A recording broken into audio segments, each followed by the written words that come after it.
Hey guys, before we get started, this episode is brought to you by Drunken Gentlemen, the drinking club with killer teas, and their newest drop, The Drunkest Place on Earth. And if you're a big Disney fan like I am, this tea is perfect for park hopping with a buzz. First timers get 20% off with the code WELCOME, but my Taproom listeners, you guys get 25% off. Just use the promo code Taproom Podcast at checkout and stay classy and never spill. And now, on to the episode.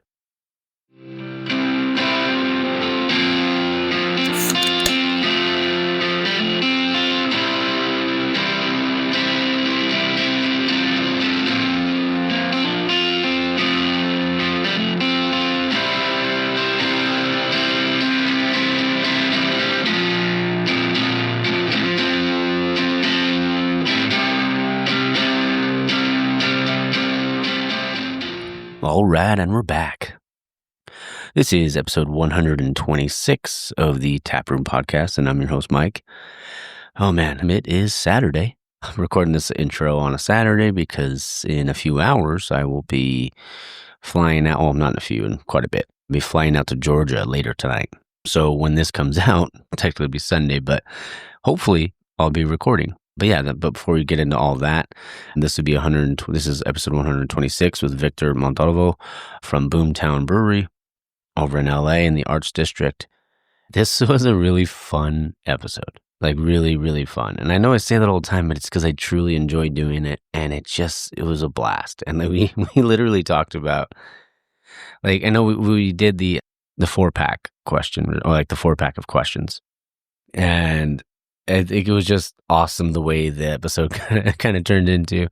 You guys will learn some stuff about me you might not have known. So yeah, I mean, it was a really fun time. We talked about beer. We obviously talked, he's the head of sales over there. So we got to talk about, that aspect of it, right? That aspect of the brewery, because there's a lot that goes into it. And then he may see other things, or maybe why breweries do certain things that maybe us as the consumer don't always like, I wonder why they did this, or I wonder why they did that. So it was just a really, really fun episode. And man, Victor, anytime you want to come back on, it was great. I really appreciate you and thank you, for being on. Man, gosh, I would say I call it a tap room. It's like a massive space, and it's so cool looking. Obviously, the artwork, like that spray paint kind of look that they have. It was so badass, and like the beers were great, and I mean, I just can't say enough good things. I mean, going over there and just being able to just enjoy that space, and then even getting to meet their head brewer Amber. She went and showed me around the tap room and stuff like that. It was just really cool. And not the tap room, sorry, the brew house. Another big space, but man, this was a really fun episode. And I'm just super grateful. Art was there, obviously, LA_brew life. Man, it was cool. It's always cool. Like, and he come down and he got some really good pictures and stuff like that. So shout out to Art for that.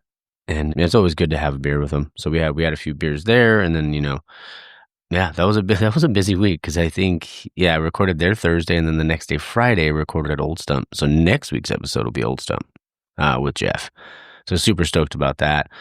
But yeah, I'm heading out to Georgia tonight and taking the red eye so I can get there early enough. That's the commitment to the to the pod. Taking the red eye so I can, because I mean, if I got there late, I wouldn't be able to go record. So taking the red eye to go record in the morning with, his name's John, over at Little Cottage in Georgia. So I'm looking forward to doing that. And shout out to my buddy Ale out there, Dennis. Thank you, bro, for setting this up for me. It was like, I'm just super grateful. I was hoping I was going to get somebody, but you came through, and I'm just so appreciative. Hey, and that's what's great about this community, right? We talk about it all the time, and we get to hear people say that. So super stoked about that. But yeah, so I'll be in Georgia for work. I might try to maybe squeeze in another one if I can, maybe Friday, or maybe one of the days I don't have work stuff after work, which is, is what it is. But Friday for sure, that night, everybody knows, so everybody listening should know I'm a Braves fan, and I'm going to go to a Braves game. So super stoked about that. I'm going to a Braves game, and then I'm going to fly back Saturday morning. So yeah, I am, it's going to be a busy week next week. Literally one of the days that I'm working out there, it's I think I have 7 straight hours worth of meetings. It's going to be wild for my job. And then another day, I think like 6.5, and another one like 5.5. So it's going to be wild. It's going to be a busy day. How many times can you say busy, Mike? I don't know. But yeah, super stoked for Friday to go see the Braves game. I've never been to a Braves game out there. So being able to go see my team, even though they're kind of shit this year, so still love them no matter what. But it'll be fun to see a game there. Super stoked. What else we got? I mean, I think that's pretty much all. I know football's getting closer. We're only a few weeks away from the first preseason game. I think that's like July 31st. And then we're getting closer to college football. So yeah. All right. Oh, yeah, I forgot that part, didn't I? On the new, I released a new t-shirt on the website. And why do I always forget the actual name on there? It is Taproom. Jesus, Mike. Taproom Podcast.dashery.com. There is the new Pokemon themed. Well, it's like the card that, the sticker that I did, but that t-shirt is available. So it has the energy with the hop in the middle and the front, and then on the back it has the card that Jake Riley, my brother, at Wild Riley Supply on Instagram designed for me. So if you guys aren't following him yet, you definitely got to. And if you have a brewery and, you're looking for, someone to do your counter work or someone to design your merch or stuff like that, you should definitely go give him a follow and check it out. Yeah, but that's taproompodcast.dashery.com. So go over there and check out the merch. I am rotating some stuff right now, so there's only about 5 designs available currently. But yeah, go check it out. All right, well, I'm going to shut up now. Hope you guys enjoy the interview with Victor, and you guys can laugh at me for certain parts of it. So yeah, hope you guys enjoy it, and stay tuned for the outro. All right, guys, we're back in the tap room, and I'm your host, Mike, and I have a very special guest on the show today, Victor Montalvo of Boomtown Brewing out in L.A., or technically it's the Arts District? Arts District, yeah. L.A., right? Yeah. Off of Vignes and Jackson. How's it going, brother? Doing well, man. Doing well. We're happy to finally be open after the curfew and all that stuff with everything that's been going on in LA. So yeah. I'm sure it's been pretty nuts. So yeah, it's been for all of downtown LA. I feel like it's been especially for the service industry, the restaurants, the bars, and all that stuff, and including us and the other local breweries. It has been a little trying. Yeah. Trying last like couple days. Hopefully things will pick back up pretty soon. Yeah, exactly. Well, before we jump into it, cheers, man. What are you drinking? So this is Devil's Punch Bowl. This is one of our brewers.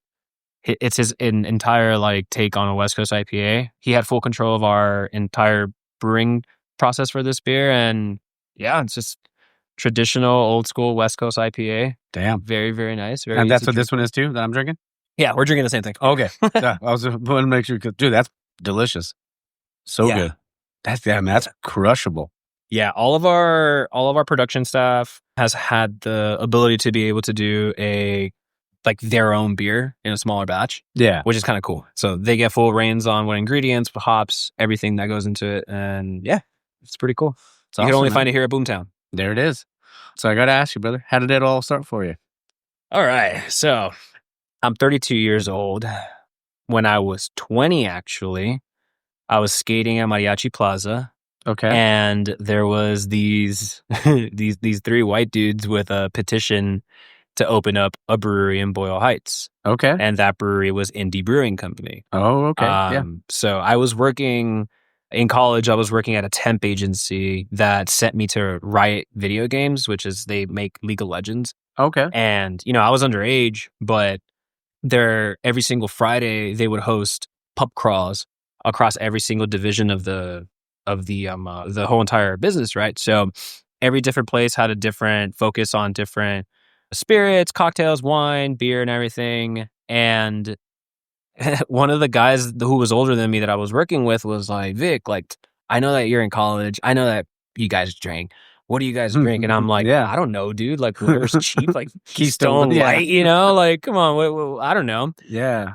And so I'm not going to make any names or anything. So he ends up giving me a bottle of Dogfish Head 90-minute IPA. Okay. And that was my very first craft beer. Nice. And I'm like, try my best not to make a face. Mm-hmm. But it introduced me into what craft beer is, because every single one of these pub crawls, they would have different beers from different parts of the country. Yeah. And I was always like, what the heck is this, And right around that time, the Dogfish Head show on Netflix had just started. Like, this was like in 2000, 2012, 13, around there. Yeah. And I was like, wait, I recognize that bottle, that brand, the Dogfish brand. So I started watching the show. Mind you, I'm not even legally able to drink, but I was kind of like, this is so cool. Like, I always, being a Latino in, LA, I always assumed that beer was just your generic Mexican beer and whatnot. But anyways, when I saw the owners of Indie Brewing Company trying to get a petition signed to be able to open a brewery in Boyle Heights, I went up to go talk to them, and I kind of showed them my interest. I was like, yeah, I'm not 21 yet, but just to let you guys know, like, this is something that I think this is cool, and I'm turning 21 in a couple of months, Yeah. So I kind of like put my foot in there, turned 21, and then was working in insurance at the time, and like, I hated it. Like, it was sales also, very similar sales. Yeah. And I hated it. And then little by little, Indie Brewing Company got the ability to start to open up in very small increments. Okay. And I just kept bugging, and I put my foot in the door, and I was like, I want to work here. So they invited me to a couple canning runs, a couple bottling runs, just any free labor. They would pay me in beer, and like any free kind of like, just to get my foot in the door.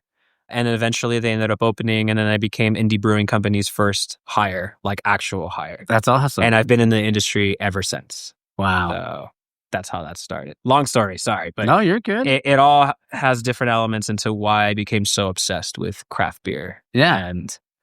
And it's kind of shaped the last decade plus of my life. So what happened after Indie? So after the pandemic, unfortunately, things started getting very rough for a lot of different businesses. Of course.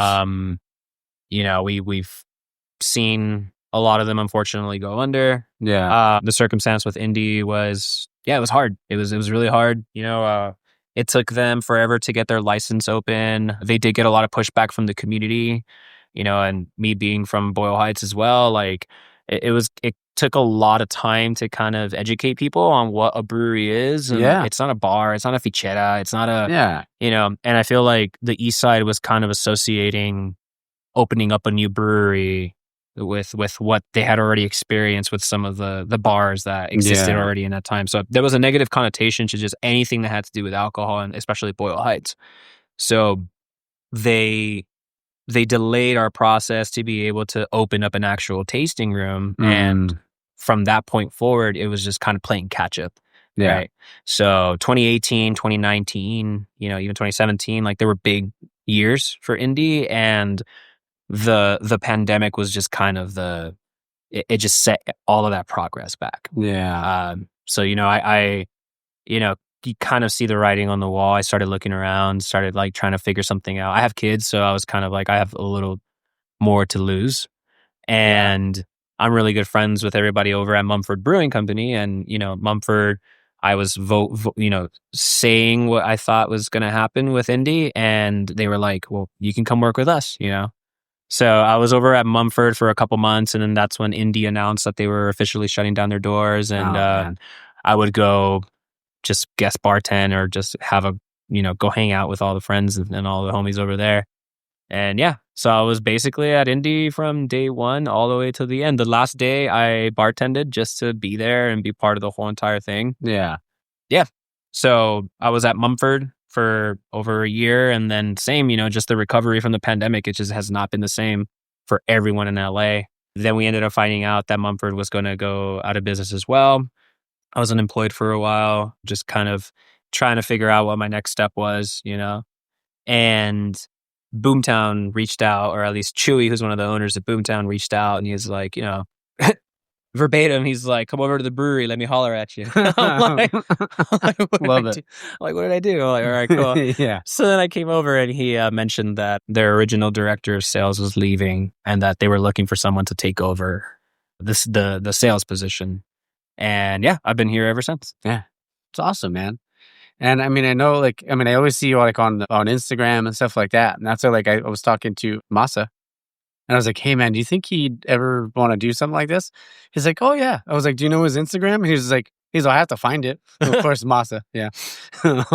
But like being the director of sales, like, what is that like? All like?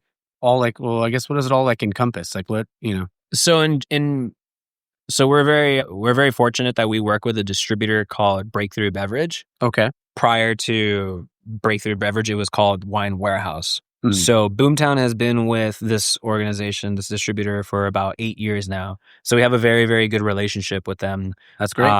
When I came in, there was already a great relationship with a distributor that in sense makes my job 1,000 times easier. My job 100% is to support the reps that work for Breakthrough Beverage. Mm-hmm. Mind you, they have other things to sell. They have a massive portfolio, huge wine selection, spirits, water. Like they carry Voss and Saratoga water, for example. So they're one of those distributors that's kind of a one-stop shop for a lot of bars, restaurants, hotels, and different places. So we are one of their main downtown LA babies. So Boomtown has a great relationship with them. They have a great relationship with us. So that makes our job a lot healthier and a lot easier to kind of be able to get beer into different bars, restaurants, and everything. So, okay. And does it like because obviously I know you guys have like events here, like does that kind of like come into that part, or do you have like put events on for like just to introduce other like communities to the beer to Boomtown? I would say that the distribution world on my end versus the tasting room side, it's a little separate. Okay. Like what happens in the tasting room, a lot of the events that get thrown in the tasting room, that it's its own thing. Gotcha. Thankfully our tasting room manager, GM Ryan, and some of the other staff, some of the owners, a lot of the things that happen here in the brewery itself it's very, how do you say, like it niche?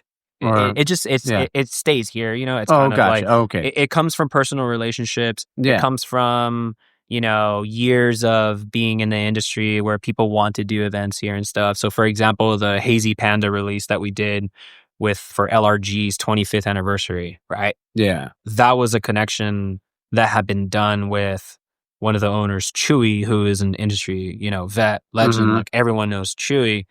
That was all him, like that was like a thing that he made happen. I helped order the cans. We put it into distribution because, I that was kind of my say. I was like, not my say, but like, I was like, I think this would do really well, Yeah. like for the most part though, a lot of the things that happen here in the tasting room are very isolated to Gotcha. this, the tasting room. Gotcha. Yeah. But like, yeah, getting like obviously your guys' beer out in all the different places and making those relationships, like, is there ever like a time where you feel like, oh, we really like people here are really wanting this style? Like, so do you get like more involved on the development side for that? I guess that's an interesting question. So we kind of on the distribution side focus on core beers. Yeah. We very rarely send out one-offs Okay. or seasonals or stuff like that. And that's also because of our relationship with the distributor. Okay. So our distributor, you have to be very in tune with what their focus is 100%. and what they're trying to do. Yeah, what they're pushing. And I mean, the name before Breakthrough Beverage was Wine Warehouse. Yeah. So what do you yeah, it's understandable. The reps that work for Breakthrough Beverage now, they have a lot of different items that they need to sell, right? Now, having an amazing local craft beer, that helps even more. So for the most part, we focus on sending out cores and flagships. Gotcha. That, let's say, restaurant groups or a hotel or different places that very rarely change their menus, they need to rely on those products. Yeah.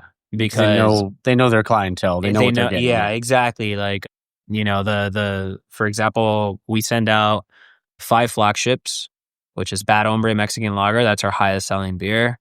Nose Job West Coast IPA, Chavez Ravine Hazy, Las Palmas Pale Ale, and Mike Check Pilsner. There's a lot of places that have these beers on their menus year round. Yeah. So on the distribution side, on the, that side, Yeah. these places rely on that product to be consistently available. Okay. But here in the tasting room is where we could get to play with That's the best part. one-offs Oh, yeah. and, like different funky beers and Yeah. different crazy stuff. I feel like there's a lot of breweries out there and a lot of distributors that are able to kind of do the one-offs and the seasonals and this stuff, but that's not really our focus when it comes to the distribution. That's understandable. I mean, and one thing I love too is like you mentioned before about how they kind of give people free reign to try something, because if you do want to try that beer, you have to come to the tap room, right? Yeah. And that's obviously it's going to get people in here. But I love that. Do you guys have like a pilot system too? Because obviously I know you guys do big numbers, right? Yeah. For distro. From what I'm aware of, I don't know if we have like a pilot batch system. Yeah. I think our smallest fermenter is a 7-barrel. Okay. So a lot of the one-offs, a lot of like the just taproom exclusives, they're either done on that side. All of the bigger fermenters and all of the bigger tanks that we have are constantly pushing our distribution because we need to meet their demands too, Of course. So that's kind of how our production side works. I can't speak too much to it because I don't necessarily work on that side. My job is to go sell beer. Of course. Make sure it's available out in the public. But from what I've come to learn, that's how it kind of operates over there. Gotcha. And speaking of selling, you got into all the Total Wines in California. Yeah, Total Wine. Congrats, man. That's a new big one. Yeah, thank you. Thank you so much. Yeah. It's exciting.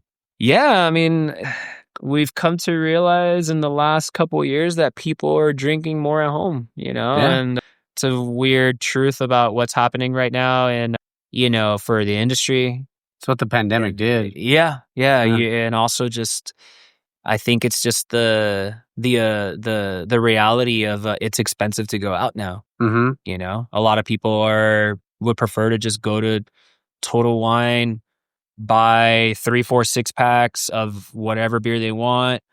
If they're into cocktails, they'll buy a bottle and maybe some ingredients to make cocktails. Their bill is under $200. Like, imagine going out with, your significant other with like a bunch of friends. Like, I don't know, man. Like last time I went out to a bar and I was like, I got this round. I was like, wait, You're like, maybe I don't know. Like, wait, how much was that hazy double? Like $14? Like, nah. Yeah, that's crazy. Yeah, so that's the Total Wine thing kind of stemmed from starting to notice that people are not going out as much. Yeah. So it's kind of like you got to fill in that volume somewhere else, right? So of course, chains, retail, all that kind of stuff. That's what's starting to have a big uptick because of that main reason. People would prefer to just drink at home because it's cheaper. Yeah. Oh yeah, no, I mean, and I get it. I mean, even like during, obviously I know I said the pandemic kind of started it, but I mean, breweries just got like the shit ass end of the deal during that time, and even like, trying to open up a brewery before then, like in certain cities, because they were like, they never had a brewery before, so they didn't know what to expect. They didn't understand it. Yeah. And instead of asking another, maybe like a sister city, like that has one, like, hey, what was this like? They were just like, no, we don't want that kind of thing in our city. Yeah. Well, going back to like Indie Brewing and Dry River, for example. Yeah. Boyle Heights had not given a new liquor license in God knows how many years. Yeah. So that was an uphill battle as it was. And, the way Boyle Heights is it has its own city hall. It has its own police department. Like the community kind of gets to be very engaged in that kind of stuff. And, some cities are more relaxed than others. Some areas are more relaxed than others. But at the end of the day, you kind of have to answer to the community, So obviously there was a big element of that and like educating like the people in that area. But yeah, man, no, it's interesting the last couple of years since the pandemic, how everything is kind of played out, And honestly, that's one of the reasons why, I mean, I like doing the remote shows too, but I mean, I love just going to a tap room, man. Yeah. I love coming over and be able to talk to somebody and like, even if I'm not recording, I just want to go to a tap room, hang out. Yeah. And potentially, even if I'm having some random conversation with somebody, it's fun. And I just want to get more people to want to go. Yeah. I mean, that's my biggest thing. And anything I can do to help promote or anything like that, that's all I want. No, definitely.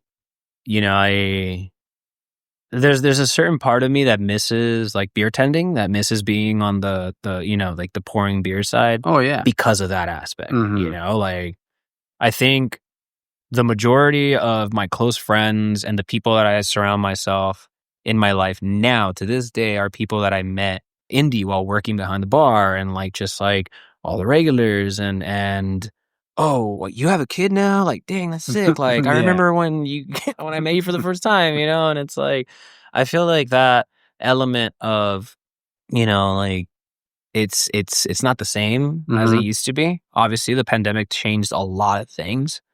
But if I will say, like, that's one of the biggest parts that I miss. And it sucks because a lot of people probably miss that as well, but they probably just aren't in the, like, maybe financial circumstance to be able to do so. Yeah. Or maybe they're parents now, or maybe they moved or I don't know. Yeah. It's just, it's so many elements. Like, I remember before when I was in, young adult, and like me and all my buddies would be like, hell yeah, like as soon as we turn 21, like We're going to the bar. we're going to the bar, and like, we're Yeah. all gonna hang out and like kind of like watching How I Met Your Mother, and they always have this booth that they're always Oh, sitting dude, at. that's one of my favorite shows. Yeah, and that doesn't really exist anymore. Like I feel like everyone's got so much going on, and just in general, like LA itself is just so hard to just go about, just live, Yeah. So yeah, it's a weird dynamic. I remember I would go to any brewery back, before the pandemic, and they'd be packed.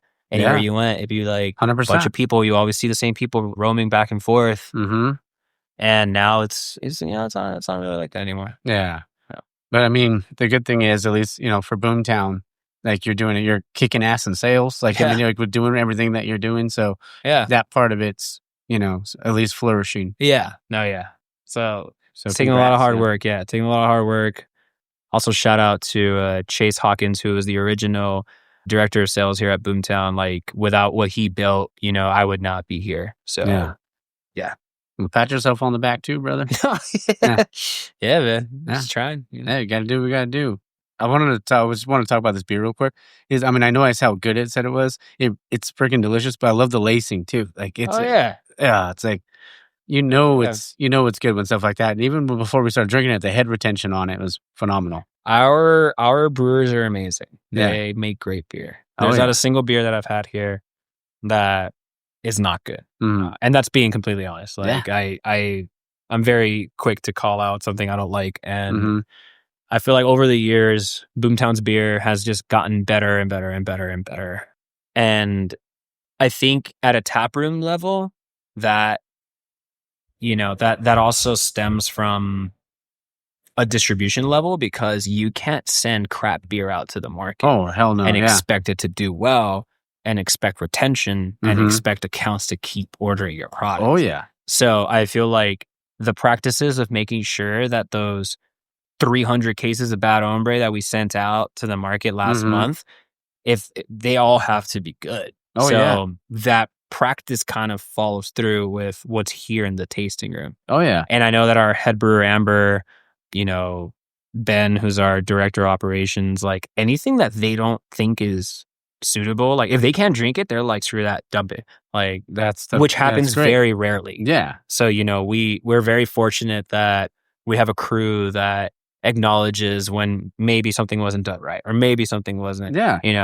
because at the end of the day, if I poured this beer for you and you didn't like it, I would appreciate it if you were honest about it, and you're just like, I'm not digging this, Oh, yeah. So that's important. That's important for us here. No, for sure. I mean, because there are, I mean, you don't see it as often, but I mean, I feel like there's still like times out there where like this doesn't taste nearly like what it used to taste like. And I get like making little tweaks and stuff like that, because you always want to grow and learn and stuff like that. But you don't want to send something out, just because the bottom line's going to hurt. Yeah. You want to, because you build a trust with your community. Exactly. And you want to be able to, like, if they go out and they try a bad one, they're like, man, what happened? Yeah. That's Yeah. a big one. Yeah. Because then they're like, maybe I don't want to go to the brewery because of that. Yeah.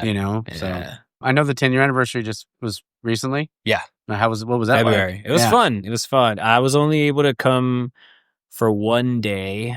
I have kids, so my Yeah. weekends are entirely surrounding their sports love it. and whatever the heck else is going on. Yeah. But my wife and I and the kids, we came, I believe Saturday it was, and it was fun. Yeah, it was great, man. I mean, 10 years is a big one. We did a 3-day thing. You know, it was awesome. You know, it's a privilege to be able to say that we're still around, all things considered, you know, with what's happened in the last couple of years in LA proper, you know, like, yeah, 100%. You come to think about the original breweries that were in downtown LA when like it all kind of started. There was 7, I believe, in the original downtown breweries. Yeah. And I guess like from the OGs, there's just 3 of us now. Mm-hmm. So it's kind of a privilege to be able to say that we're still here, that we're still making great beer, that we're still a place for people to come and hang out and have a good time and watch sports and all that kind of stuff. Mm-hmm. Yeah, it was really cool. Yeah, it was really fun. I was only here for a little bit, unfortunately, just because, you know, life and of course. Life and all what that, do they say? AYSO stands for all your Saturdays occupied. Yeah. My wife coached AYSO, man. It was bad. Yeah, there you it's go. a lot, man. Yeah, it's consumes your weekend. So, but yeah, no, it was really fun. We had a big turnout. We put out some pretty cool beers. Like just everybody was here. All of our regulars. It was fun. Dude, the Unity was one of my favorites, man. Yeah, man, that was an honor. Cool fucking can, dude. Yeah, that was such an honor. It was Boomtown's first time being selected to do Unity Brew. So it was a big deal for our production staff. I had actually just started working for Boomtown when that happened too. Oh, so, wow. Okay. Yeah. So I know how important it was. Like I know how much of a big deal it was. Hoppy. I believe we called it a contemporary Pilsner. So, you know, like there it is. Yeah. So good. Yeah, that one was cool. The design too was like right in line with what we, you know, here, like I guess our brand identity, you know, a lot of our custom cans and like artist series, it's all graffiti based. Of course. You know, graffiti hazy double IPA is one of our like kind of very, very well-known hazy doubles that we put out maybe once or twice a year. Okay. And it's always graffiti inspired because, I mean, look at where we are, the area. You know, like I think one of the first cans I ever saw was like the graffiti can. Yeah, like the Krylon graffiti can, I think we've also done a Rust-Oleum can before. Yeah. So that's a part of our identity, you know, owning the LA, you know, the graph culture. Like that's kind of something that we were very quick to adopt because it's so important to the landscape of the city. Oh, 100%. And why not be able to put that on a can, like own it, you know? Oh, 100%. Yeah. Man. What's cool about it too is I remember the first time I saw it, I want to say it was at like Louis Liquor in Azusa. And I saw the can, I was like, fuck, like I gotta get that.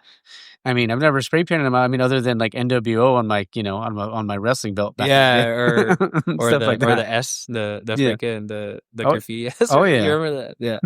No, yeah, man. Our artist DJ, he's an amazing muralist, you know, graffiti artist as well, and he goes by DJ Neff. He called it the roll can call. Okay, you know, so it's kind of. You know, I grew up in the hood too, man, and it's like I was never artistically inclined. I was never a tagger or anything, but you obviously you have friends that are in it. Oh yeah, and so you would be driving down the street and you'd see the roll call, right? So it's just like so and so's throwy here, and it's all stacked up in a line, you know. So it's kind of that was the idea behind that can. It's the roll call of all of the LA Brewers Guild, you know, and do it in different fonts and different everything, it was awesome. Different styles. So yeah, he knocked it out of the park with that freaking design, man. That was sick. I remember seeing the can and you know we do digital print for our cans. Yeah. So there's a slight texture that goes into the actual can. I love it when breweries do that. Yeah. No. Yeah. We do all of our cans digital print. It makes them 100% recyclable too, which is kind of awesome. But yeah, you could also add elements to that, like texture and feel. So like when you run your fingers through like the actual can, every single little throwy for the Unity had like a slight texture to it. So it's so really cool, man. It was pretty cool. Yeah, that's awesome. I know we're drinking West Coast. Is that your favorite style? Yeah, I'm a huge West Coast fan. Actually, for a couple years, I stopped drinking IPAs and was just sticking just to light beers. And over the last like 2-3 years, I've been very into West Coast IPAs. Okay. Just clean, crisp, refreshing. Easy. yeah, just something about how clean a West Coast is. That's my to go to. Oh yeah, same. I love a good West Coast pills or Pilsner lager, any of that stuff. Like, Yeah. of course, I do enjoy a hazy every once in a while, but I do feel like sometimes when they're done right, they're so good. Yeah. But then there's times when they're just super heavy, and you kind of like, like, Yeah. I feel like I can't have too many of them. I think that's my thing too. For some reason, yeah, like hazies, I have a hard time with hazies. Like, I just rather something clean, crisp, refreshing. That's kind of my to go to. There you go. Next part I want to talk about, it's called the 4-pack. So it's like, we'll figure like 4-pack of cans. What's beer? The first can. What's the one beer that never leaves your fridge? Does it have to be one of like bar beers? Like, I know, Boomtown whatever normally just doesn't leave your fridge. Well, normally Bad Hombre. There's Okay. always Bad Hombre cans in my house. Okay. We have a kegerator at home, Love it. and there's no kegs in it. There hasn't been a keg in it in like God knows, but it's kind of my work fridge. Like, it also has all my samples and everything. Okay. But Bad Hombre, it's my to go to. It's easy drinking, 4.8 Mexican lager. Mm-hmm.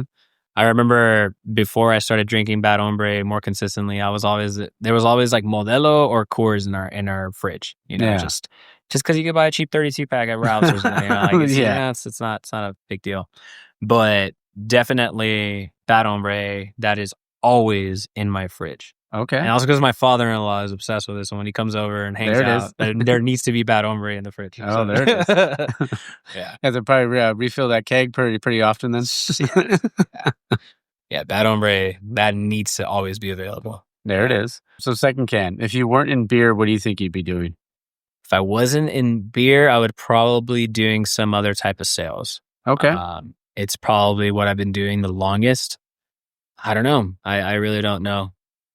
I don't know. Maybe like car sales or something. I don't know. I don't know, man. I don't know. No, understandable. I've been in beer for so long now that it's like, I know. Oh no, and I get it. I mean, like we talked about insurance earlier. I've been in insurance for almost 19 years, but I mean, it took most of that time to find what I really love to do. Yeah, because I love my full-time job, but I also get to do this on the side. Like, I barely make anything off of the show, but I don't do it for that. I do it because I get to sit here and have a beer and a conversation. Yeah.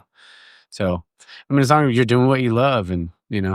Well, when I was working in insurance, I was working for Allstate Insurance at an office in Montebello, and I would go in at 8 a.m., get off at 5, and then head straight to Indie Brewing and work a shift at night. But it did not feel like work. It was like pouring beers for the homies, and and then obviously still working, like still doing my job, but it didn't feel like I was like, I love this. Like, this is something that I want to do for a while, Oh yeah. Third can. If you could get another brewery to collab with Boomtown, what would they be? Or what brewery would it be? I think it would definitely be like a North California brewery. Okay. I've always thought it'd be cool if we did like a collab with like North Coast Brewing. Oh, that'd be awesome. Yeah, like Almanac or something like that. It's a name I haven't heard in a while. Yeah. I think like collabs within breweries, like in the city, like that's cool. But you know, I feel like when you get to do stuff with people that are so freaking far away, it's like that's an event. Yeah, it feels special. It feels special. Like when you either have to fly or bus a road trip to get there and meld different cultures together, because regardless of what anybody says, California is so big that like NorCal is its own thing. They got their own way of thinking and their own way of like the way they go about their days, even with the beer, and SoCal is the same. Like, it's they're two different worlds. I feel like they have a lot of breweries up north that have been around for decades, like, I mean, North Coast has been around for so freaking long, I think it'd be cool to kind of collab with a brewery that's, like been around for that long. Like, I would have said Anchor Steam, but, like, we all know how that went. We all went, exactly.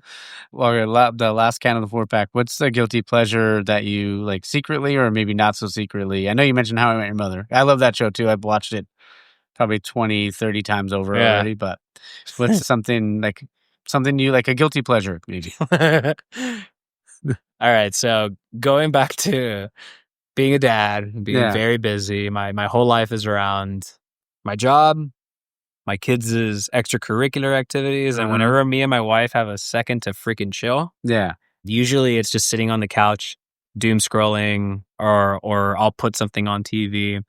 Both of us have a hard time kind of like being very into the same thing. Okay. So like I'm into like all the Marvel shows and The Last of Us and, love and it. all these other bunch of like shows that everybody else is watching, and she's not too much into that. The one freaking show that we have been obsessed with is like The Bachelor, The Bachelorette, and like The Secret Lives of Mormon Wives. That is like, as soon as that season premiered, dude, like my wife, like I looked at her and I was like, can we please watch this? Can we try that out? Just trash reality TV, man. Like it's so like you don't need to take it so seriously. Like just watch. It's kind of like when I was in high school and Jersey Shore was like a big thing. Oh yeah. And everyone was talking about it and you're over here trying to be like a cool, like, oh, I don't watch that shit. Bro, come on, watch one episode and then tell me that you don't want to watch what happens next. Dude, my brother, my buddy, my sister, all of them watched it. I admit I couldn't get into it because I would try to watch some of it with them, but they all loved. For me, it's the desmadre, you know. I think that's just like me being a Latino and like just wanting to have some chisme in my life, you know. But also, I was like, yeah, dude, like they leave you on these cliffhangers, and then next thing you know, it's 2:00 in the morning, and me and my wife are like, oh shit, we gotta go to bed. Yeah. I think that's my guilty pleasure that I learned through my wife, because before that, I would never be caught watching shows like that. Yeah. But, you know, during the pandemic, we had no other choice. We were just watching trash television and... Oh, I get it. And sometimes it's just cool to just disassociate and just be like... You can just put on something or you can shut your brain off. Exactly. Yeah. So that's been my guilty pleasure, just trash television. I'll tell you, I don't know if I've ever said on the show Art, because our Art's sitting over here under LA_Brew Life. You can probably fact check because you listen to all the episodes. Mine is like Gossip Girl. Dude, Gossip Girl's great. I don't know if I've ever said that on Gossip the show. Girl's amazing. But that was it. Yeah, I was a big old Chuck Bass fan and Dan fan, you know? Yeah.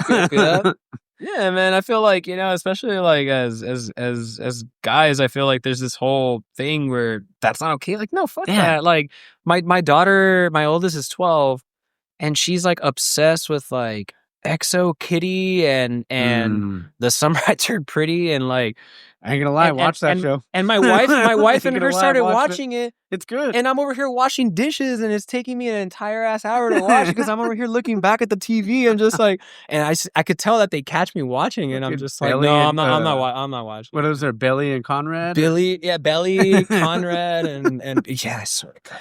Yeah, that was it. I mean, dude, what got me with Gossip Girl, one year was my mom wanted for Christmas the first season on DVD. Yeah. So I had to go to Best Buy to get it because it was back before all the streaming stuff, right? Yeah. So go and get it for her. It was like Christmas, like vacation or something.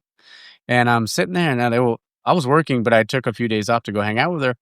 And she's watching it, and I was like, oh, she's like, I kind of really want to watch this. So we're watching it together, and I was like, at first I was like, dude, what am I watching? Like, what is this?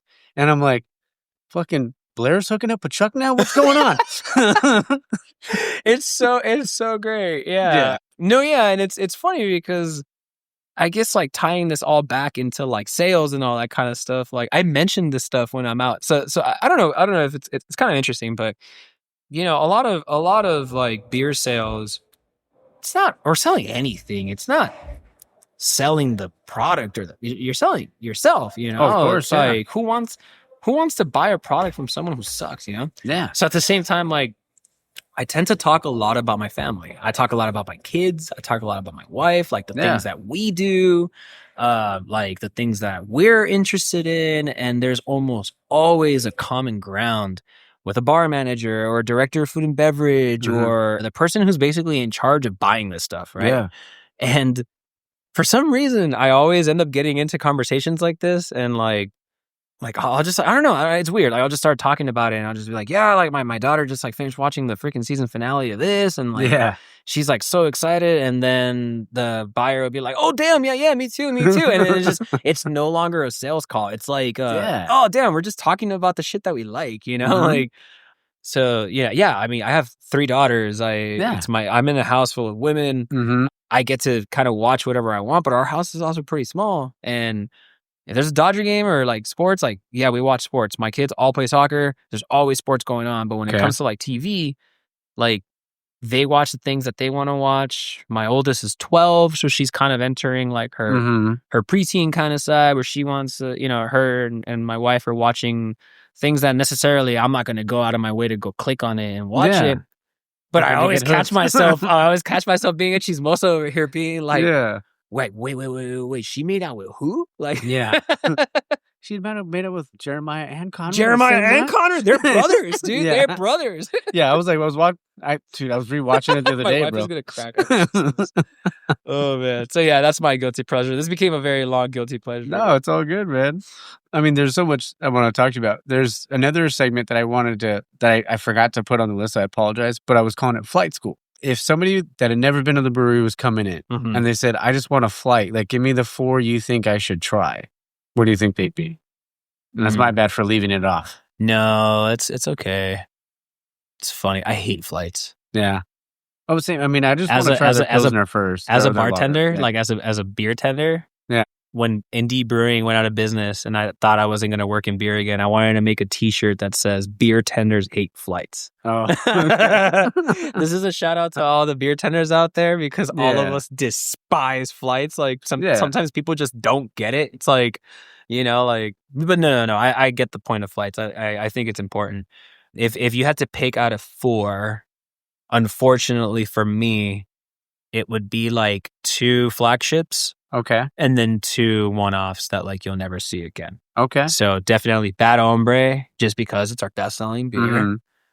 I'd say like Nose Job West Coast IPA because we make it all the time. It's our second best, highest selling beer in the market. I love Nose Job. It's great. Yeah, it's a great beer. It's consistent. It's always going to be exactly what you want. Yeah. My mom got one. Nice. Nice. I think I need one, man. Low key. Just kidding. She doesn't listen to the show. We're fine. The third one would definitely be either like one of our saisons or a dark beer because like we don't do too many of those. But then one beer that we have here at Boomtown that has been a consistent, like one of the like it always like people always ask about it, and like I've been asked before, like if we're gonna put it onto distribution, and I'm like, no, we're not. Yeah, is Brett Michaels, which is our sour blonde. It's our foeder aged blonde that we always blend with different fruits. So we have 2 foeders in like a temperature controlled kind of like whole entire like little freaking apartment that they have over there. Okay, and that beer is always available here, and every single time that we put it out into kegs and stuff, we always blend it with a different fruit. So you're always going to have like a different variant of whatever is in season at that time. So it would either be like some type of fruit or like a stone fruit or like black currant. I remember I was one of like my favorite ones. But the base beer itself, Brett Michaels, that one is like, I love that beer so much. Okay. Can't do more than 1 pint, but definitely it's like if I were to do a flight, it'd be Bad Hombre, Nose Job, some other seasonal like a saison or anything that it is, and then Brett Michaels last because that's gonna wreck your palate a little bit. And it's like it's the last like cherry on top, I guess. Okay. I mean, talking about like Nose Job and stuff like that, like where do some of the names come from? Like, I'm always like curious about the names because obviously you got to sell it, right? Well, I could speak on our flagship beers. Yeah. All of the other ones, that's our production staff. Yeah, of course. Like our production staff, they I don't know how they always like, I don't know how they've come up with so many names for so many different beers. Yeah. I do know that we have a rotating like single hazy IPA. It's not double, but it's like a hazy IPA that every single time that we brew it, it'll have a different name and it's always like Dodger inspired. Okay. So I know that like it was like one was called like Mookie's Magic or something like that. And like we're always constantly trying to name, it's the same beer for the most part all the time. It's just we'll do some tweaks to it, but here in the tasting room you get the ability to be able to name it whatever the hell you want. Yeah. Which is kind of cool. So our brewers get really creative with like their names. Like we have a honey rye ale that we called Pitcher in the Rye. Okay. We're right next to Dodger Stadium. Like I feel like the Dodgers are a big deal for us and like our clientele and the people that come here. So we kind of try to influence, like use that influence into some of our beer names. But for the market, like Bad Hombre IPA, Bad Hombre Mexican Lager, I know that one has a very particular story to it. So it's kind of like, bad hombre. It's like the word sick ass fool, Yeah. I'm from the east side, and like fool's gone wild is like a big thing over there, Yeah. and like it's like, oh, that's a sick ass fool, Yeah. it's a badass fool, like, Yeah. and I feel like bad hombre, that's how we partake. That's how we saw that, like, it's a badass fool, that's a bad hombre right there, and then like nose job, originally Boomtown was supposed to open up in Hollywood. That's like the original plan was that Boomtown was supposed to open up in Hollywood area, and then so that fell through, and then we ended up coming over here. So Nose Job is like a bit of a homage to just the Hollywood culture. Hey, reality TV, plastic surgery, all that stuff. Exactly, yeah, and like it's funny. It's we named it in a way where it's supposed to like talk about the aromatics of the beer. It has a great nose. Great aroma and everything like that. But then we were also like, let's just play with it, Yeah, fun. Yeah, no, I did a beer it wasn't a beer festival. It was a food and wine festival in Palm Desert.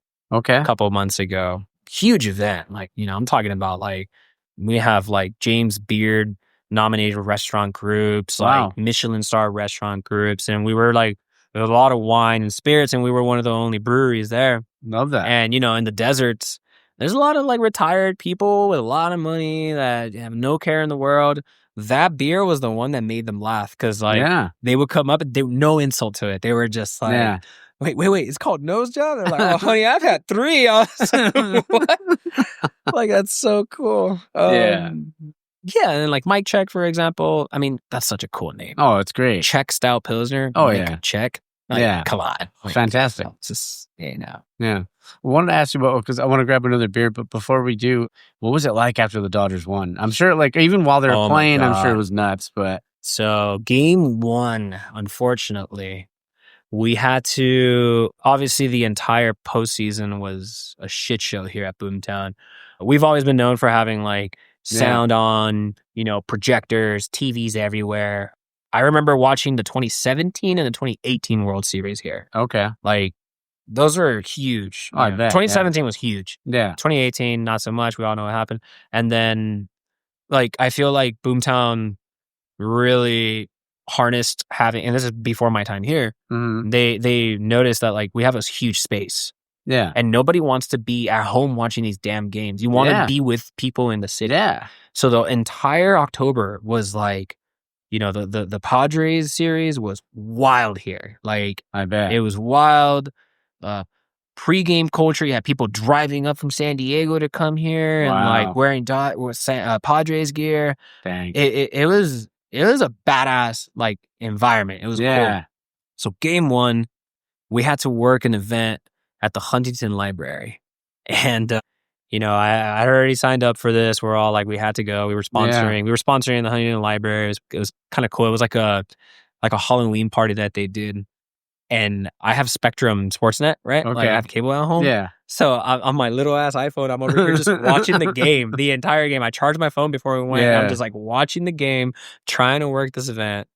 And then Freddie Freeman walks it off. My wife was here with our daughter watching the game. Yeah. And it was electric. I bet. All the other games after that, I was here. And You're like, I'm not missing it again. No, game, like when we won it, there's like pictures of me bawling my eyes out, crying, just like, this place was insane. Like, I'm so happy I was here to watch that. Yeah. And then, I live in Boyle Heights, so like the ride home was just chaos, fireworks everywhere.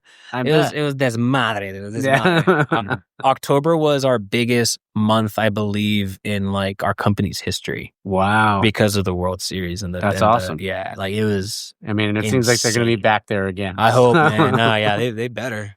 They freaking better. Yeah, my Braves are shit right now, so it's all right. Oh, you're a Braves fan? Yeah. I'm sorry. Yeah, it's okay. I still love them, but it is what it is. I was a Braves fan, like in a kid. Yeah, because they were on late TBS. '90s, freaking Braves. Yeah, that was the whole thing. That's the stuff. Should we grab another beer? Hell yeah! All right, and we're back. I got the mic check. Mic check. Yeah. And you got the. I'm drinking Nose Job this time. Oh, there we go. Because this is actually like my favorite beer here at Boomtown. There it is. Got to get that nose job. I probably should, man. No, I'm just joshing. I'll help me breathe better at night, you know? My mom did have a big old schnoz. And then her and like I said, she doesn't listen to this, so it's okay. Someone will tag her eventually. I'm like, did you hear what your son said about you on the show? I love you, Mom. But her and my dad got divorced. She used the divorce money to get the nose job. Nice. There it What you is. gotta do. Yep.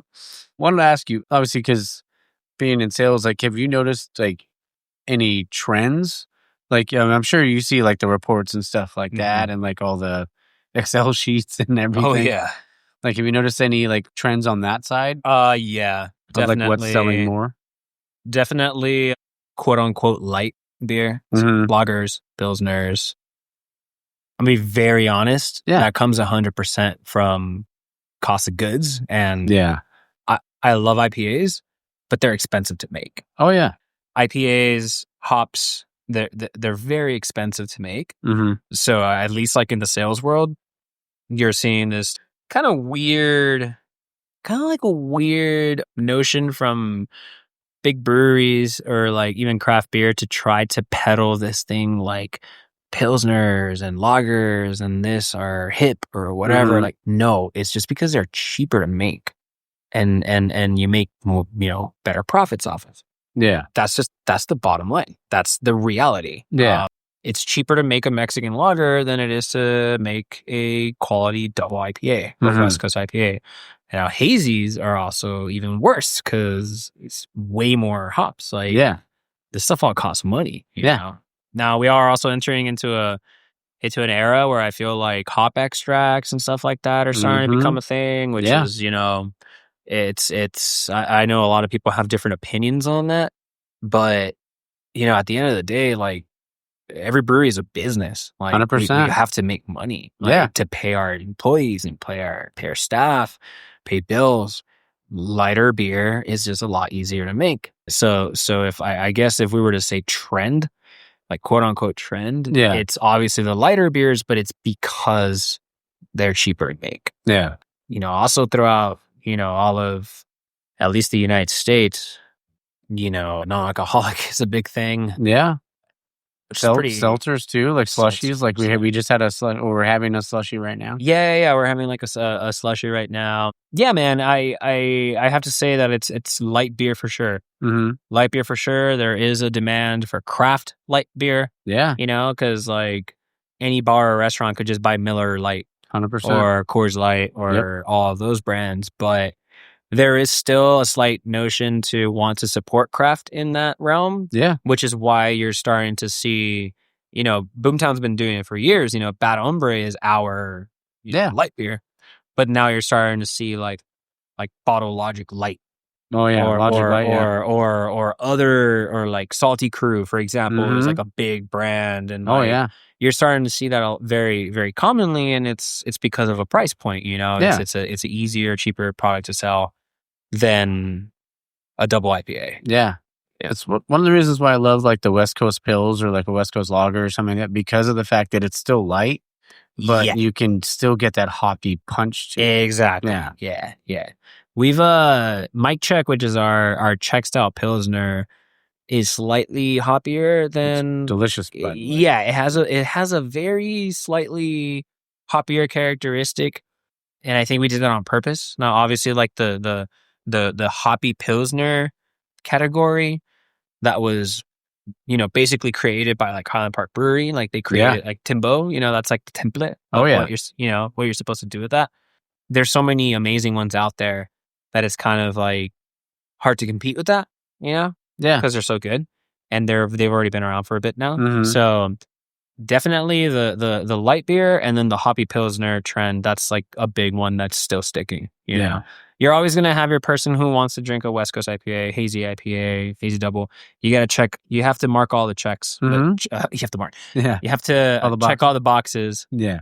But at the end of the day, if I go to a bar or a restaurant and I see the tap menu and all of those beers are $9 to $12, but Bad Hombre Mexican Lager is $7, I'm going to go with the Bad Hombre just because that's how I kind of. No, we talked about it earlier. You buy the first round and it's like, you're like, it's not going to be that bad. And then, the wallet takes a beating. Yeah, exactly. Yeah. And also just the non-alcoholic trend too. It's like Mhm. there's a lot of breweries nationwide that are doing lower, like super low ABV stuff, like 3% Oh yeah. below, because it's We were just talking. Me and Art were just talking about how that's kind of becoming a thing. Yeah. Sessions. I think people don't like the word session. Yeah. Like we've come to see that. Mm-hmm. So it's freaking like Yeah. There's like ego that a comes to stigma that, with it. and it's Yeah. just like, shut up. Like, you like light stuff. That's cool. There's nothing Yeah. wrong with that. Yeah. I think it's also a pivoting of the market and the Mhm. industry trying to stay afloat. Yeah. Beer and alcohol and spirits are down throughout the entire United States right now at Yeah. a very high level. Doesn't help that Gen Zers don't drink. Yeah, there's a lot of factors that are going into why, big beer, microbreweries and also craft breweries, why they're making the decisions of what they're pushing. Yeah. And at the end of the day, it's because they're still businesses. 100%. And they have to make money. They have to pay their bills and their staff. So that's what you're kind of seeing. That it's like, how in the hell do we take advantage of the resources that we have, the prices of the products that we purchase to make money? Yeah. That's the bottom line. That's the bottom line. It's the reality. It's the unfortunate reality. We all got shit to pay. Yeah. You got to find a way. Exactly. So you're starting to see like the near beer kind of, come back, and NA beer is blowing up bigger than, I mean, God, like Athletic Brewing Company just got like huge. Like they're valued at like 800 mil plus. Like they're like one of the most like valuable breweries in America. You know, like that's insane. It's wild, man. Yeah. I wanted to ask you, like, because you've been in the industry for a long time, what does the community mean to you? Oh, it means everything, man. All my best friends, all my closest friends have come from this industry. And that's on every side of the bar. It's like either like people who work in the industry or regulars that I'm still friends with, or it means if it wasn't for this industry, I would have never met my wife. I would have never, like been in like I owe everything to this industry, 100%. Yeah, man. I mean, that's like even Art just sitting over there. Like I've met so many people. Like I was telling my brother because he had never been to a beer fest where we were at last week when I saw you. Oh yeah. And I was like, and I told him, I was like, dude, it's like a family reunion because you don't get to see all your beer friends all the time. Now even more. Yeah. And you get to go over there and you get to see Ian, or you get to see John from Whittier Brewing Company, or you get to see, anyone from Aero Lodge, or, Jess from Ogo Pogo, or you've been able to see you, or, I mean, I know Lucio wasn't able to be there, but just being able to see, or like Abraham from La Bodega. Yeah. You don't get to see these people all every day. Yeah. So it's nice when you get to do that. Especially after, I think I did my first LA Beer Week Festival. I actually have a picture of it. Okay. On my Instagram, like way down the road. I think I did my first LA Beer Week Festival maybe 8 years ago or so. Yeah. Here it is. 2016. Jesus, almost. Yeah. June 18th, 2016. 9 years ago. That was my first LA Beer Week Fest. Yeah. And it was with Indie Brewing Company. Oh, cool. And yeah, man, it's like, especially back then, it was like during the boom. Yeah, that was my first one. It's awesome, man. And I look so much younger than I don't want to look at these pictures anymore. I'm just like, no. But yeah, you probably met me around then. Yeah, but it's like, like that's like 10 years worth of friendships. Like, yeah, man. Regardless of, it's interesting because like in the sales side, we're obviously in a sense competing against each other. Of course, yeah. Like but it's a friendly competition. It is because everyone could eat. Yeah. Like I guess Bad Hombre is like my best-selling beer. There's a reason why you see it everywhere. But one of my best friends is one of the main brewers at Common Space. Yeah, and they have Sonrisa. Yeah, which is an amazing beer. Banger. As well. Yeah, want to fucking Andy? Yeah, Andres, I love Andy. Andres is one of my best friends. Yeah. So I have like this weird, like, if I ever see that somewhere, I'm not going to show my beer to kind of course, like I'm going to show other beers, but like there's this weird, like, at bars, restaurants, and places like this, it's kind of like everyone can eat.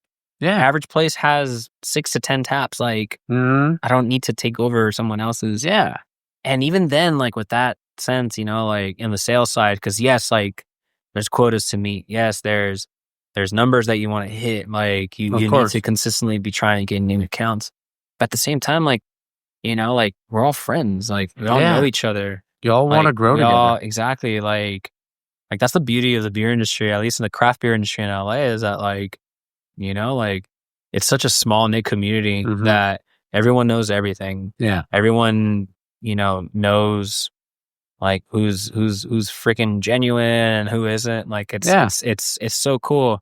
And the LA Beer Week festivals are such like yeah, we all get to kick it.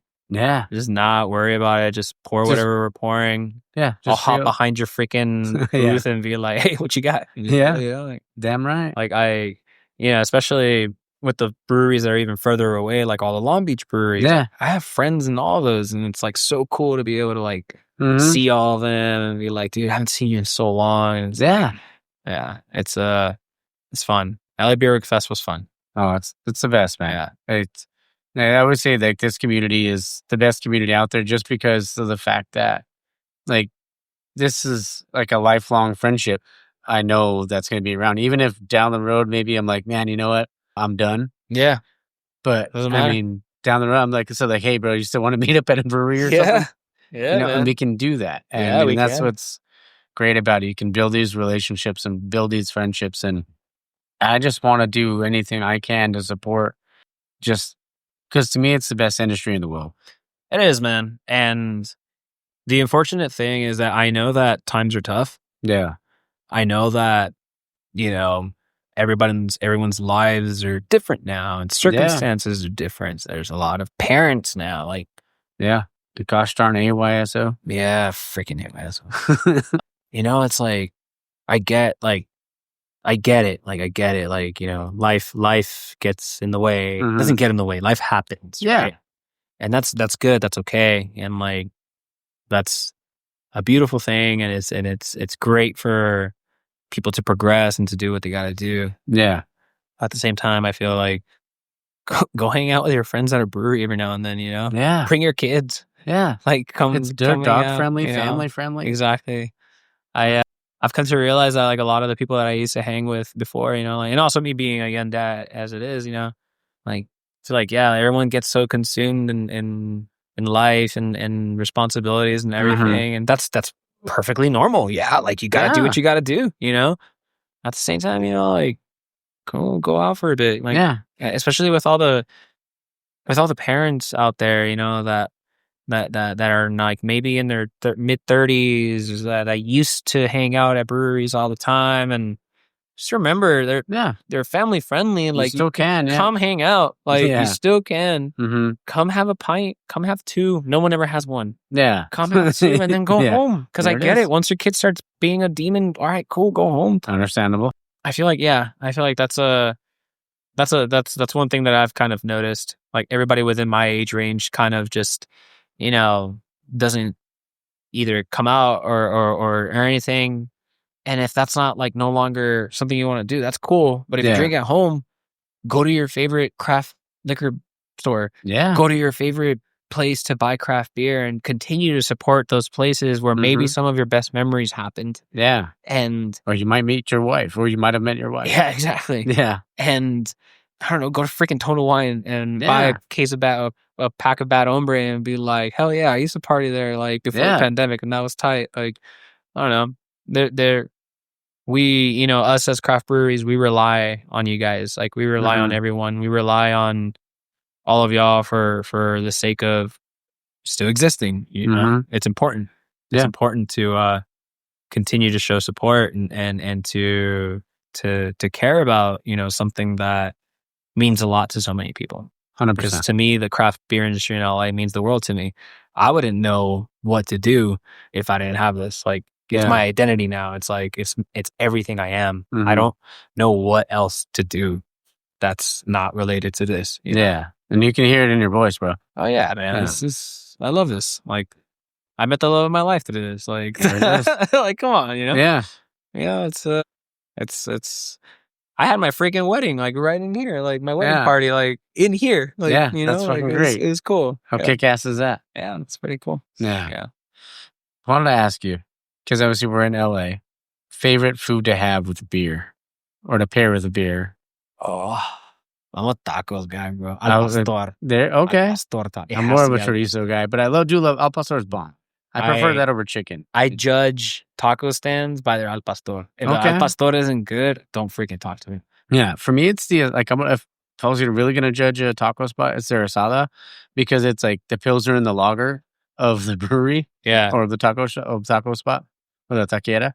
But if their asada's good, probably everything else is probably pretty decent. So for me, my pinnacle is the al pastor. If the al pastor is not good, I don't want to try anything. Yeah, because I make a pretty freaking good carne asada. Okay. So I'm like, for me, that's my standard. Yeah. I grew up in my mom owned a catering business for years. So shit, nice. She was very, very very strict about being blunt about if food's good or not. Good, yeah. So for me, I'm like, I know I can make a fire ass carne asada. Yeah. Al pastor is something I know I can't do. Mm-hmm. So I'm like, if I go to a taco stand and the al pastor is trash, I'm like, never again. Yeah. I don't care if your asada is good. No.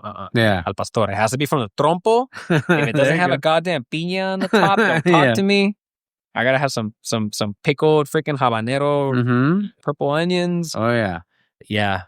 You gotta ask my kids, dude.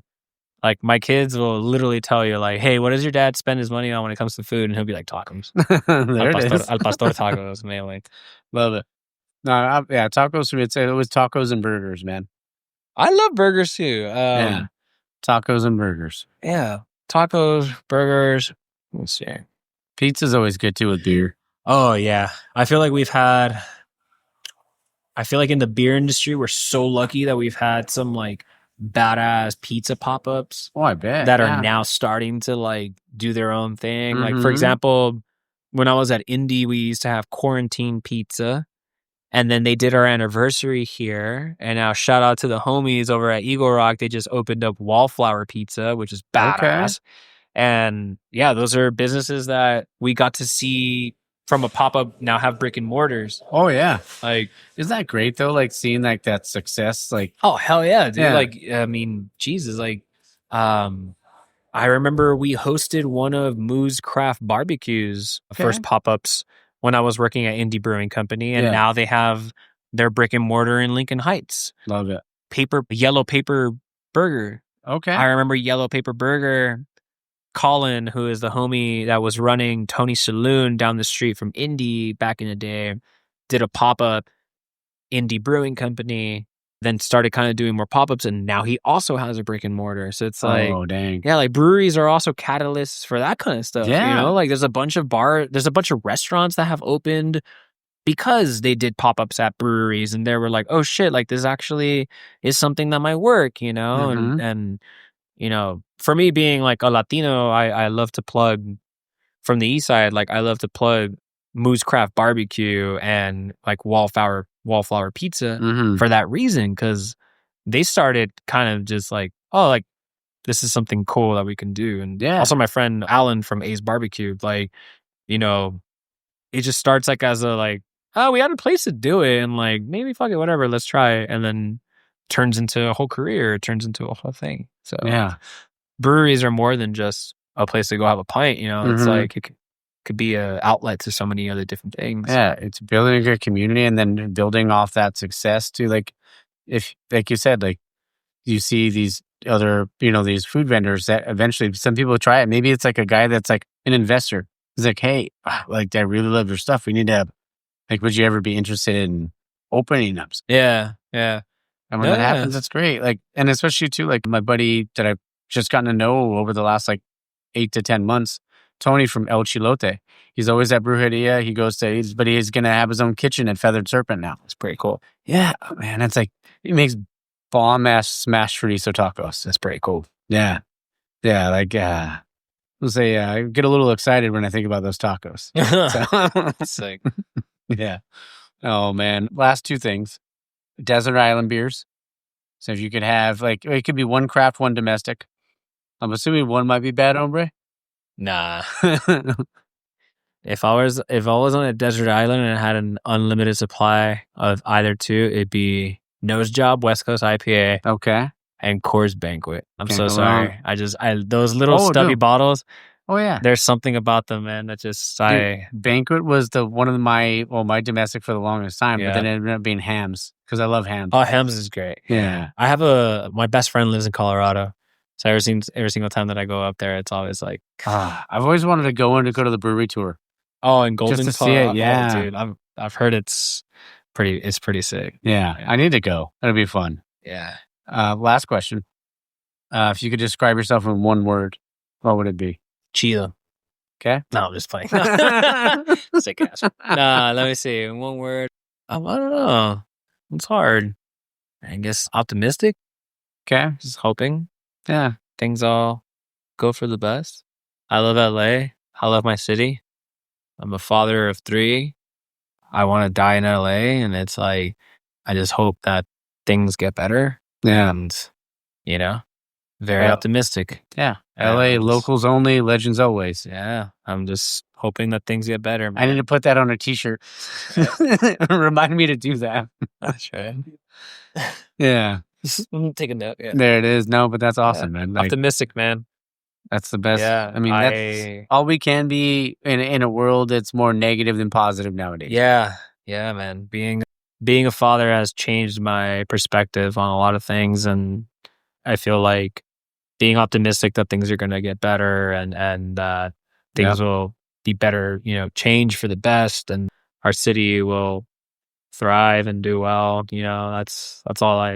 That's my biggest concern right now. Yeah. Like I guess that's my identity right now is just I'm optimistic for this industry. I'm optimistic for LA, for my kids, for my friends, kids, for everyone I've ever met through this industry. Yeah. I just hope everything is better. Yeah. That's all we can do, brother. Yeah. Honestly, man, I appreciate you letting me come down and record with you. Oh yeah, man. This is super fun. Thanks for coming. No, I mean, I love the space. Like I said, I've had the beer so many times. The first time I ever had it was at Louis, and I saw the can. So then eventually, like, I would see other cans at like Ramirez Liquor and Pico. Yeah. That's nice. And I was like, I would see them like, I got to try that one, or I got to try this one, or I got to try that one. And not once did I ever have one of your beer, like one of the beers from here, and think this like, freaking sucks. Yeah. And that's the thing. It's never happened. I mean, knock on wood a little bit, but no, we wouldn't let it go out. No, I know that was the case, but no, yeah, thank you, man. I appreciate it. This means a lot. Yeah. I don't know. I don't get to talk too much, like, about the time I've spent in this industry. At least like with my friends, obviously, like they all know, like everyone knows everything. But I feel like a lot of people don't know the ins and outs of this industry and how challenging it has been. Yeah. Especially when it's something that you love so dearly. Mm-hmm. If I didn't love this show, I still wouldn't be in it, Yeah. So it's kind of... Because your heart's got to be in whatever you're doing. Exactly. Yeah. It means the world to me. It's my identity. It's me, Yeah. Like it's everything to me. Mm-hmm. So I appreciate your questions and everything. Like, of course, thank man. you so much. I did it was on, I think it was a couple weeks ago. I called it a TED Talk on an intro of an episode. And I was just like, man, if you're not happy, just fucking find something you like to do. I get it. We got to pay our bills, like you said earlier.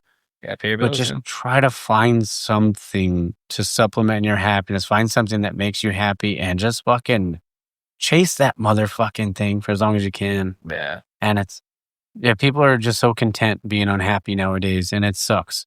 So it does, yeah. Circumstance. You got to fight for it. You got to do what you got to do. Mm-hmm. Yeah. Cheers, brother. Well, cheers. Thank you again for letting me come down. Everybody listening, got to come down. It's off of Vignes and Jackson.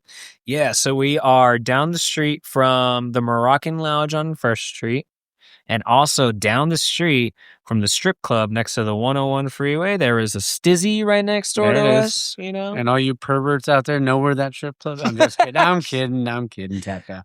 Yeah. No, yeah. We're Arts District, downtown LA. We're really close to Little Tokyo, very close to downtown LA. We're massive Dodger house. So a lot of people like to come in pregame, postgame.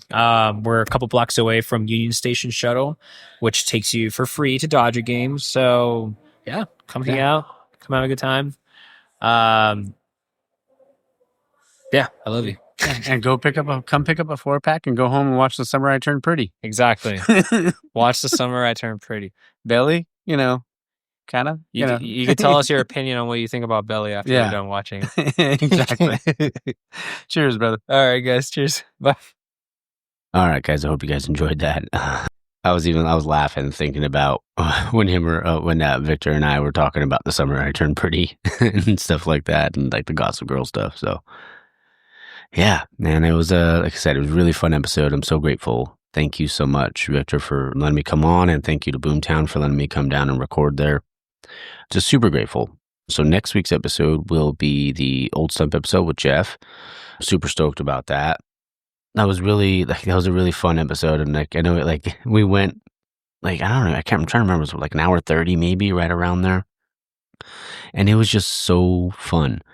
And like we got into wrestling at the end. It was great. So I'm super stoked for you guys to listen to that one. I know he's super stoked about it. I was talking to Danny, who's one of the assistant brewers over there at Old Stump. We were talking at Level Up yesterday because we went down there to record some new Taproom tales.